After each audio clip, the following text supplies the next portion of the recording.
Hello, welcome back to my YouTube vlog. आत्ताच छान असा पाऊस पडून गेला आहे आणि पुन्हा पाऊस येणार आहे, कारण आभाळ भरून आला आहे. तुम्ही इथे बघू शकता. आणि अशा या छान पावसाच्या वातावरणात काहीतरी चमचमीत खायची इच्छा होते. तर चला आज आपण बनवूया कढी पकोडे. तर त्यासाठी सगळ्यात आधी मी इथे दही घेतलं आहे. त्यामध्ये आपण बेसन घालून घेऊया. त्यानंतर हळद, लाल तिखट आणि आपल्या चवीप्रमाणे मीठ. इथे मी लसूण, आलं आणि धने याचं मिश्रण तयार केलं आहे. हे मिक्सरमधून मी वाटून घेतलं.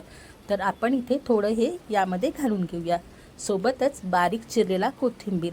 आणि आता याला चांगल्या प्रकारे असं मिक्स करून घेऊ. हे आपल्याला जास्त घट्टही नाही आणि जास्त पातळही नाही, अशा प्रकारे याचं आपल्याला मिश्रण ठेवायचं आहे.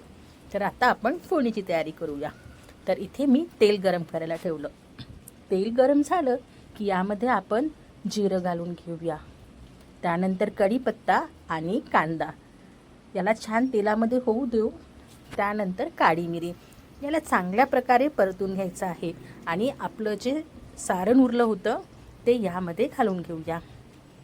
हे चांगल्या प्रकारे तेलामध्ये मिक्स झालं की हे जे आपलं दही आहे आपण तयार केलेलं, हे यामध्ये घालायचं. याला छान असं शिजू द्यायचं आणि थोडं यामध्ये पाणीसुद्धा घालून घेऊया.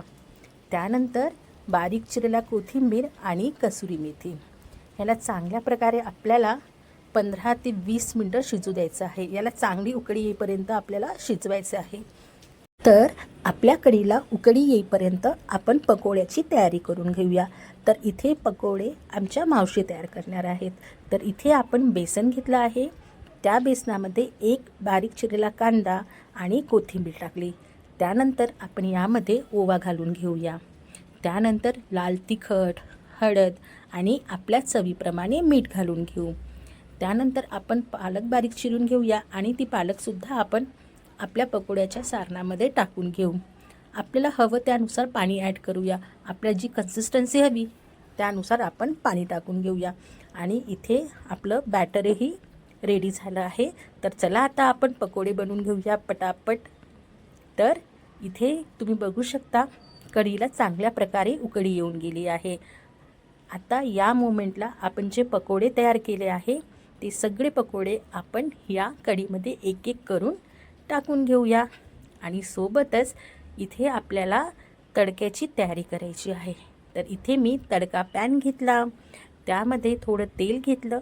तेल चांगलं गरम झालं की यामध्ये जिरे, कढीपत्ता, लाल मिरची, लाल तिखट, हळद आणि मीठ हे घालून घेऊन चांगल्या प्रकारे आपल्याला मिक्स करून घ्यायचं आहे. आणि हे थोडं तेलामध्ये होऊ द्यायचं. त्यानंतर गॅस बंद करून आपले हे जे कढी पकोडे आहेत ना, याच्यावरून छान असा तडका द्यायचा आहे. तर इथे तुम्ही बघू शकता की आपले कढी पकोडा रेडी.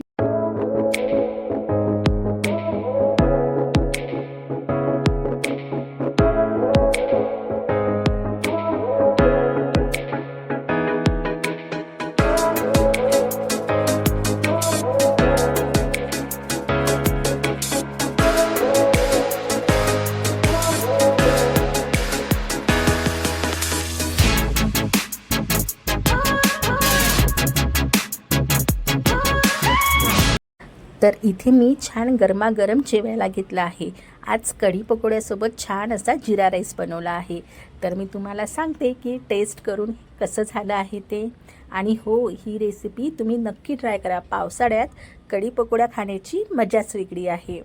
आणि माझा व्हिडिओ आवडल्यास माझ्या चॅनलला लाईक, शेअर आणि सबस्क्राईब करा.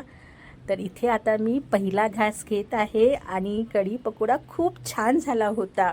तर भेटू नेक्स्ट व्लॉगमध्ये. तोपर्यंत बाय.